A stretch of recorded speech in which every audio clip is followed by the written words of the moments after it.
roll this up. Go get our cake.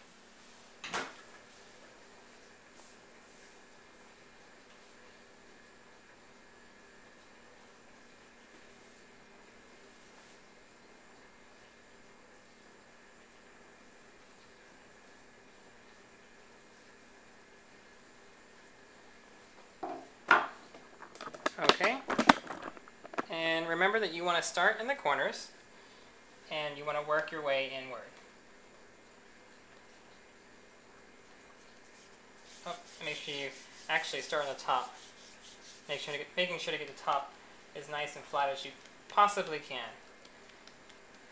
So you can already see, even though my fondant is a little bit thicker than how I usually would want it, you can still see a lot of the imperfections on the top of the layer. So keep this in mind when you're working with fondant.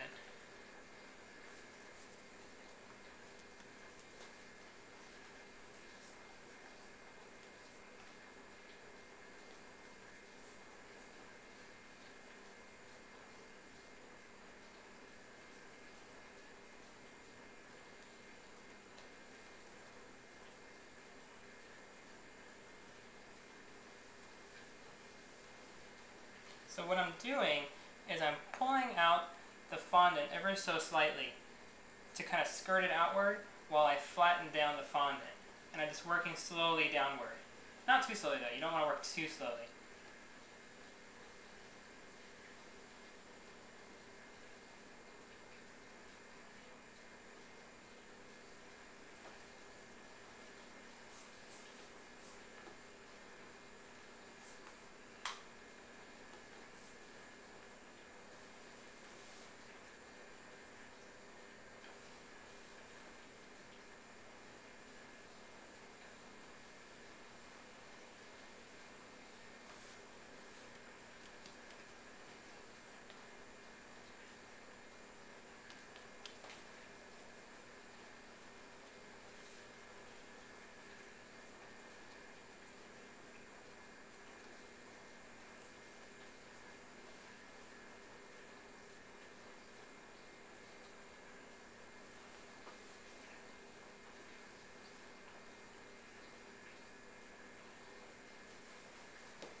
Okay, using a pastry wheel, just go ahead and cut along the edge.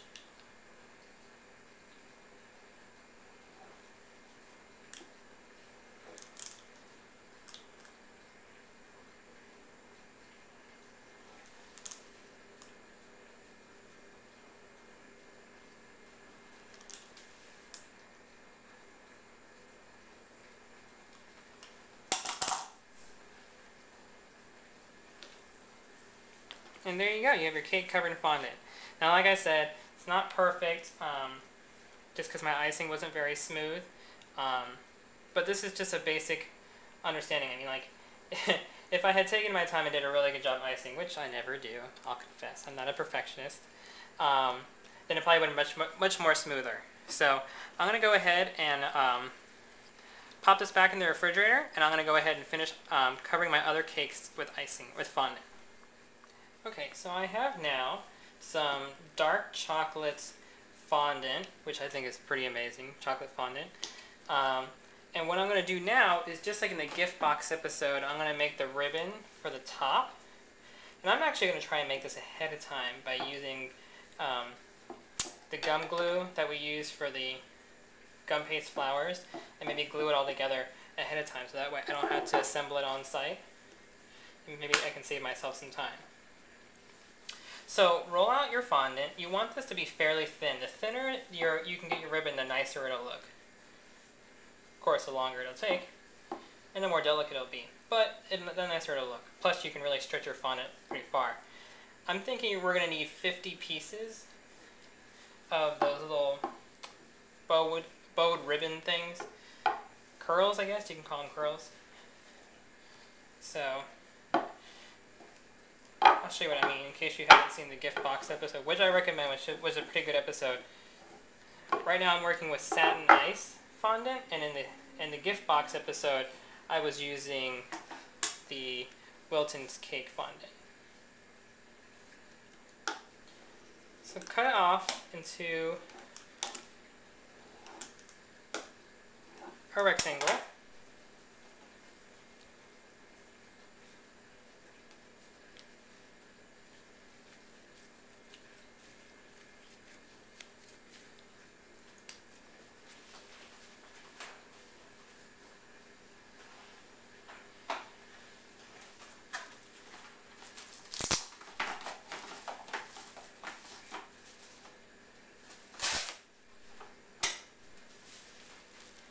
Remember to cover up any fondant you're not using right away with plastic wrap.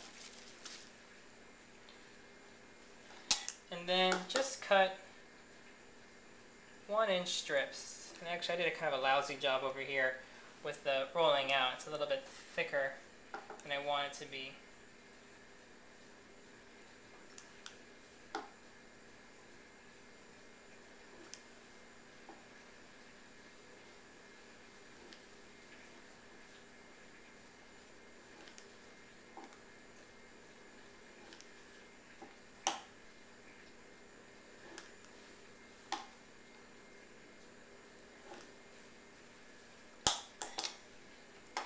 Okay, let's go ahead and cut this right in half.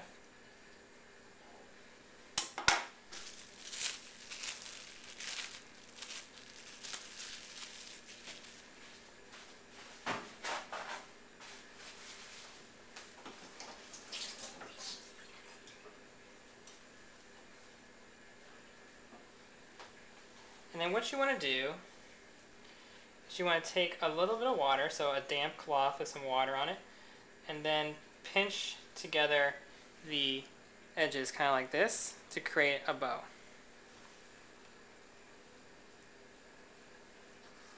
And then just stack it upright like this on a piece of cardboard to dry. Okay, and I'm going to do that until I get about 50 pieces. Okay, so what I'm doing was I actually started off using a cookie cutter, and then I started using a cannoli form to make these polka dots, but they came out so big they looked like I was just putting like really big non-parallels on there, and it looked really like, I don't want to say unsophisticated, but it looked a little, you know, childish, I guess the way of putting it. I don't know how I feel about these smaller dots yet. I'm liking them more than the bigger dots, definitely. It's just going to take me a lot longer to get them done. I'm actually using an 805 round tip as a cookie cutter to cut it out,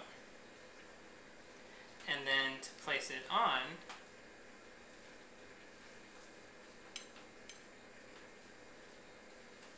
Just using a spatula, because this chocolate fondant is so sticky. It sticks right to the fondant and it sticks right to the spatula, so I don't have to worry about it.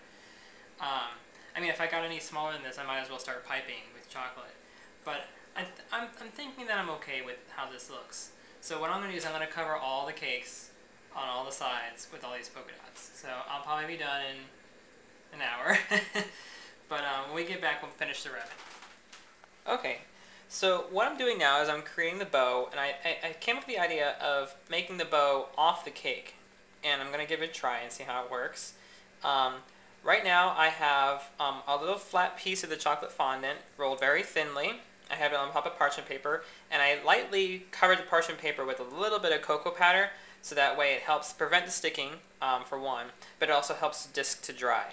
Now remember, these curls had a chance to dry overnight.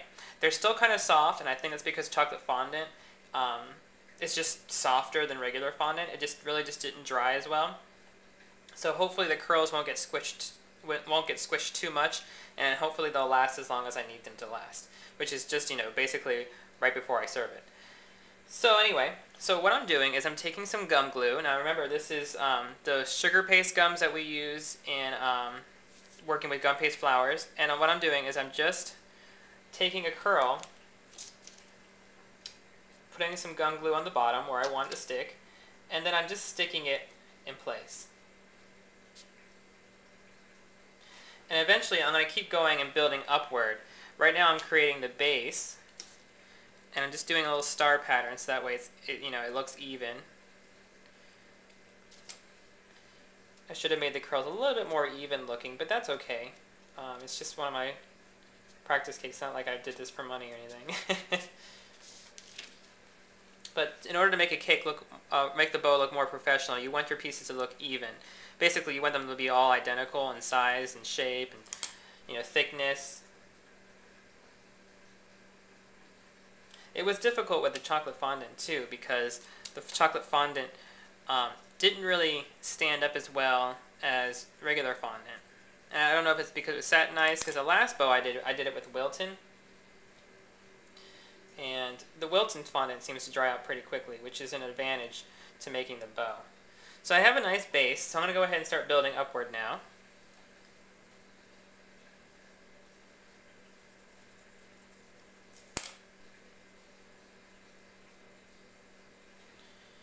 I just want to make sure that you can't see the disc anymore.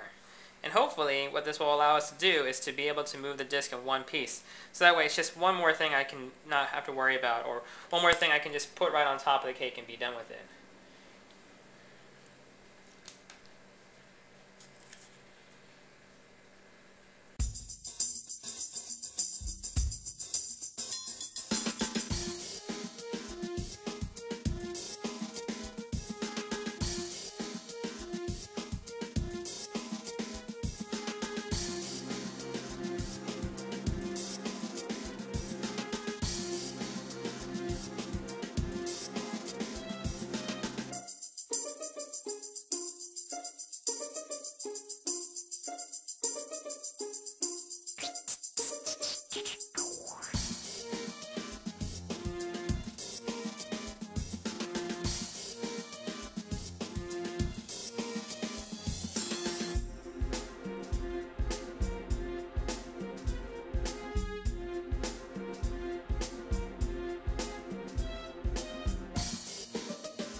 Okay, so here's pretty much the finished bow. I'm a little lopsided, a little off-center, and what I actually ended up doing was I ended up taking my gum glue and just dipping the bottom and then sticking it into place, as opposed to painting it on. And I think that sped things up a little bit, made things a little bit easier. Also, I worked with the pieces since they were still pretty soft, and I try to poof them out a little bit more by pushing downward on them to make them look a bit more rounder, more full. This one was still pretty soft when I got it. And that'll help add some volume to it. So anyway, I'm going to go ahead and let this dry and give it a couple hours. Hopefully it'll be ready by the time I need it, which is only about 5 hours away. And that's pretty much it to make the bow. And then hopefully when it's dries, it'll be like moving a giant disc or a giant bow, and it'll just go in place where I need it using a spatula or something.